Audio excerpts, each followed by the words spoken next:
povo de Deus, eu deixo uma palavra ao teu coração, que se encontra em um livro de Reis, capítulo 18, versículo 25, que vai dizer acerca de um dos maiores profetas bíblicos com pouca passagem na terra. Esse homem se chama Elias, o tisbita, o profeta da localidade se encontrada em Gileade, aonde fica totalmente um lugar montanhoso e rochoso, aonde se foi fundado pelo pai de nada mais, nada menos que um dos nobres guerreiros de Israel, que se chama-se Jefté. A Bíblia vai dizer que Jefté se encontra na Bíblia em Juízes, capítulo de número 11, versículo 1, onde Jefté, ele era filho de uma prostituta, e aonde viveu guerras consigo mesmo, foi expulso de casa, foi para Tobi, revolucionou essa cidade e voltou para guerrear junto com seus irmãos, sendo o cabeça, na época ainda dos profetas. Ainda não tinha rei sido consagrado até o livro do profeta Samuel. Nessa antecipação da área de tempo, são exatamente 80 a 100 anos. Depois disso tudo, 200 a 300 anos, 200 anos mais ou menos. E então, Gileade é esta localidade que fica próxima à cidade das Palmeiras, na região montanhosa de Benjamim, que fica ao redor de Jerusalém.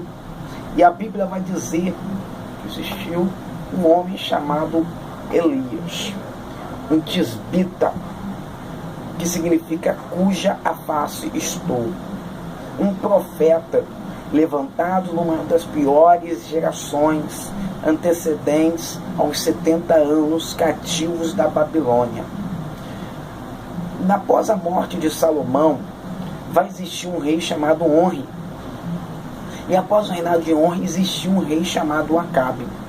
Acabe era um rei que era totalmente voltado a adorações, voltado a sacrifícios, voltados totalmente a um deus pagão chamado Baal. Baal, que significa, aleluia, amante de si mesmo, amante, dono, propriedade de uma pessoa. E quem adorasse Baal tinha que fazer sacrifícios com sangue vivo, tinha que se autocortar, botar numa bacia de bronze, como está escrito em Êxodo, que assim também faria para Deus. Cortava, tirava o sangue e jogava sobre o altar, para onde depois botava a oferta imaculada para subir um incenso até a narina de Deus. E se Baal fazia a mesma coisa, só que Baal arrancava sangue dos humanos para jogar no seu altar. E quando isso acontece em 1 Reis 17, Deus então agora levanta Elias dentro de Gileade, manda Elias ter encontro com Acabe. E a primeira profecia de Elias é: não haverá chuva em Israel até a minha palavra. A Bíblia vai dizer que então não se chove-se 3 anos e meio. E então agora Deus manda Elias voltar e falar: voltará a ter chuva se destruires os altares de Baal. A Bíblia vai dizer que então Acabe não aceita essa situação. Acabe, ele projeta algo para algo se sustentabilizar diante da sua esposa, a qual era mandatária do teu trono e a qual dizia palavras torpes. E após essa situação, Elias se recolhe de novo, Elias se guarda de novo. E a Bíblia vai dizer que então agora se comete o primeiro suicídio da sua geração, que é a vinha de Nabote. Jezabel conseguiu matar um homem fiel a Deus, um homem certo com Deus, por causa de uma propriedade peculiar.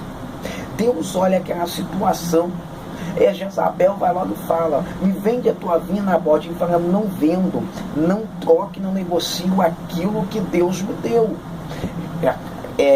Nabote estava correto, porque sabia que Deus tinha dado algo para ele, aquela propriedade. E Jezabel então faz um decreto, usa um anel do rei e fala: Nabote maldizeu ao nome de Deus. o nome de Javé, maldizeu ou contrariou ou alto se proclamou contra o trono de Deus. Aqui eu quero trazer algo para a tua vida. Nunca ande, nunca dê ouvido a conselhos de pessoas torpes. Nunca escuta aquilo que não dê certo para a tua vida. Tem pessoas que vai vir para te ajudar, mas tem pessoas que vai vir para amaldiçoar a tua vida, a tua história. A Bíblia vai dizer que Jezabel, ela quis fazer o seguinte: justiça com suas próprias mãos, por arrancar aquilo que Deus deu para um homem na terra. A Bíblia vai dizer que Nabote é morta. Nabote agora está morto e Acabe toma sua vinha, sem alto saber o que aconteceu. A Bíblia vai dizer que então Elias ele volta e Acabe se conversa com Elias até chegar a um alto consenso. E Elias diz: hoje mesmo haverá chuva. E Elias está clamando de manhã até a tarde, até com o seu servo. Olha que a situação fala: eis que vejo algo se formando no céu. Alabarachúria. E quando ele vê, ele fala: mas eu vejo uma mão, uma nuvem tamanho da mão de um homem. E começa a chover em Israel e acaba-se a seca. Aí já vai o 10º milagre. Aleluia. Porque o homem de Deus, quando tem palavra, Deus ele cumpre. Quando o homem de Deus ele sacrifica a tua vontade, ele cumpre. Quando o homem de Deus está de pé diante das suas dificuldades e sabe que não é capaz, mas Deus é capaz de ajudar a tua promessa, Deus ele cumpre a promessa e a palavra do profeta. Porque você tem que ter intimidade com Deus para Deus concluir aquilo. Para mim ser rápido em minhas palavras, já foi isso bastante tempo, a Bíblia vai dizer que então Elias chega ao Monte Moriá, o Monte Horebe. É o monte onde você consegue ver Jerusalém no alto. E a Bíblia vai dizer também, profeta, que então Elias está no monte e fala: vamos fazer o seguinte, um bom consenso. Aquele Deus que responder com fogo vai ser o Deus que vai reinar em Israel. Os profetas de Baal chegam a um bom consenso: tudo bem, vamos fazer isso. E montam o holocausto, montam as pedras, botam a lenha, matam o cordeiro e botam no holocausto. E estão clamando de manhã até as 3 horas da tarde. Nada de o Deus deles trabalhar. Elias então faz o seguinte: fala para o seu servo, joga-se água 7 vezes no altar. Aí vai uma profecia para a tua vida.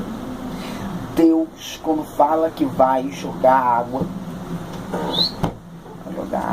na tua chamada, na tua história, é porque Deus ele vai colocar de pé as profecias na tua vida. A palavra de Deus diz em João 4 que Jesus é a água da vida, e quem beber dela nunca mais terá sede, mas sim a sede da vida eterna. Elias chamou Deus para dentro daquela situação. Elias chamou Deus para dentro daquela localidade, e Deus trabalhou de uma forma surpreendente, que com uma oração de 30 segundos, Deus mandou fogo do céu, consumiu o holocausto, e assim que Deus respondeu, Elias matou todos os profetas de Baal, e Deus foi honrado, e Deus foi levantado de pé, e foi proclamado como o Deus da salvação, o Deus da verdade, foi considerado, aleluia, o Deus forte, o príncipe da paz, e o Pai da eternidade. Deus foi considerado o único Deus em Israel, e Deus foi levantado de novo, porque os altares foram quebrados por causa da apostasia pagã. Eu quero deixar essa palavra para a tua vida, para dizer que Deus é na tua vida, Deus é na tua história, Deus vai levantar a tua chamada de novo. Fica em paz com quem diz que você não é dar em nada. Aquele que te chamou é fiel para cumprir aquilo que tem prometido. Vai para a labuta, se dedique à obra de Deus, se levanta, porque aquele que começou a boa obra em tua vida é fiel para terminar. Deus te abençoe, você mesmo que me ouviu, Deus te abençoe aqueles que também me ouviram. Graça e paz.